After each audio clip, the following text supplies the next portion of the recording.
안녕하세요. 업데이트온입니다. 여러분, 혹시 이사하고 나서 전입신고만 하면 모든 절차가 끝난다고 생각해 보신 적 있으신가요? 그런데 만약 그 생각 때문에 30만 원짜리 과태료를 맞는다면 어떨 것 같으세요?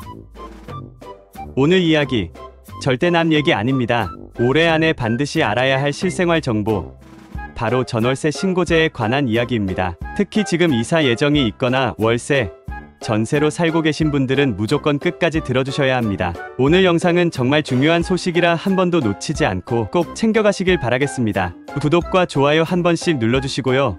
그럼 본격적으로 시작해볼게요. 사실 전월세 신고제라는 단어 들어는 보셨을 겁니다. 하지만 내 일처럼 피부에 와닿았던 적은 별로 없었을 겁니다. 왜냐하면 2021년 6월 1일에 제도가 시행되긴 했지만 무려 4년 동안 계도 기간이라는 이름으로 사실상 과태료 부과를 미루고 있었기 때문이죠. 그러다 보니 신고를 안 해도 실질적인 불이익을 받는 경우가 드물었고 자연스럽게 많은 분들이 그냥 넘어가도 되겠지라고 생각하셨을 겁니다. 그런데 이 계도 기간이 올해 정확히 2024년 5월 31일을 끝으로 드디어 종료됩니다. 이제 신고를 안 하면 과태료가 현실로 다가오게 되는 겁니다. 그리고 그 금액이 무려 최대 30만 원이라는 사실 알고 계셨나요? 특히 단순히 깜빡했다, 몰랐다 같은 이유도 과태료 부과 대상에서 예외가 되지 않는다고 합니다. 정말 무서운 이야기죠. 전월세 신고제가 뭐냐고요?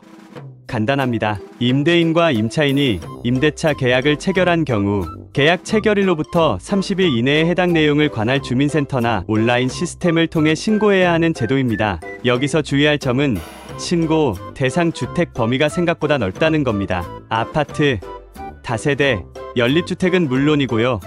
고시원, 기숙사 같은 준주택, 심지어 상가, 건물에 딸린 주택까지 모두 포함됩니다. 조건도 중요한데요. 임대차 보증금이 6천만 원을 넘거나 월세가 30만 원을 초과하는 경우라면 무조건 신고해야 합니다. 나는 보증금이 좀 낮은데 라고 생각하실 수 있지만 요즘 서울 수도권은 물론이고 지방까지도 전세가가 오른 상황이라 6천만 원 이하로 살고 있는 경우가 오히려 드문 게 현실입니다. 그럼 왜 4년이나 계도 기간을 줬을까요?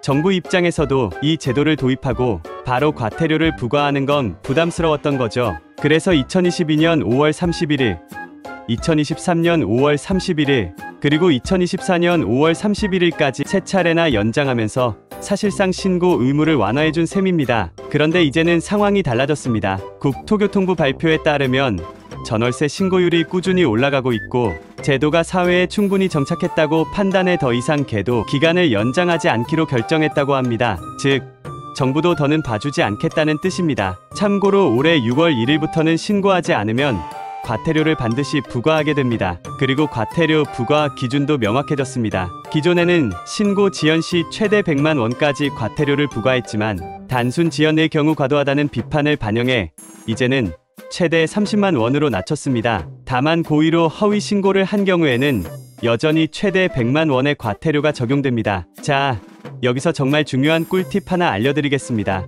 많은 분들이 전입신고를 하면서 나는 전입신고했으니까 다 끝났다라고 생각하시는데 아닙니다. 전입신고와 전월세 신고는 전혀 다른 절차입니다. 전입신고는 주소를 옮긴 것을 신고하는 행정 절차이고요. 전월세 신고는 임대차 계약의 구체적인 내용을 정부에 알리는 겁니다. 둘 다 해야 제대로 된 법적 보호를 받을 수 있고 과태료도 피할 수 있습니다. 그리고 확정일자 받는 것도 마찬가지입니다. 확정일자만 받고 전월세 신고를 하지 않으면 과태료 대상이 됩니다. 국토부 자료에 따르면 매년 약 25만 건 정도가 전입신고만 하고 전월세 신고를 하지 않는 사례라고 합니다. 특히 이사철에는 바쁘게 이사하고 정리하느라 경우가 많으니 꼭 조심하세요. 신고 방법은 매우 간단해졌습니다. 계약서만 있으면 됩니다. 임대인이나 임차인 중 한 사람만 주민센터를 방문하거나 집에서 인터넷으로 부동산거래관리 시스템이나 정부24에 접속해서 신고할 수 있습니다. 요즘은 전입신고를 온라인으로 할 때 전월세 신고 메뉴로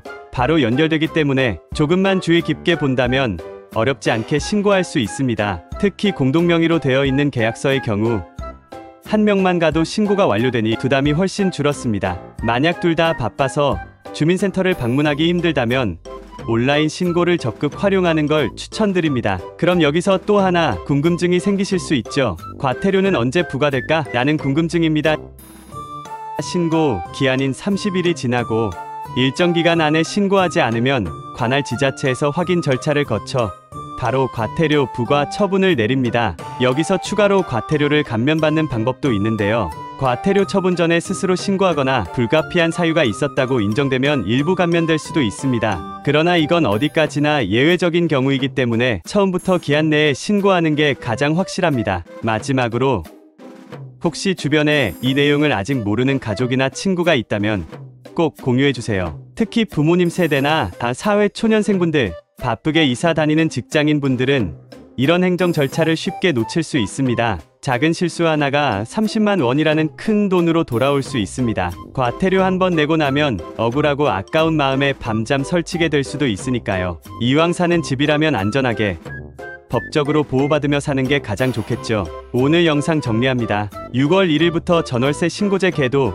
기간이 종료됩니다. 보증금 6천만 원 초과, 월세 30만 원 초과하는 계약은 30일 이내 무조건 신고해야 합니다. 신고하지 않으면 단순 지연은 최대 30만 원, 허위 신고는 최대 100만 원 과태료가 부과됩니다. 전입신고와 임대차 신고는 다릅니다. 확정일자만 받아도 임대차 신고는 별도로 해야 합니다. 주민센터나 온라인으로 간편하게 신고 가능합니다. 지금까지 업데이트온이었습니다. 오늘 정보가 도움이 되셨다면 구독과 좋아요 꼭 부탁드릴게요. 앞으로도 변화하는 사회 이슈와 실생활 팁을 빠르게 전해드리겠습니다. 시청해주셔서 감사합니다.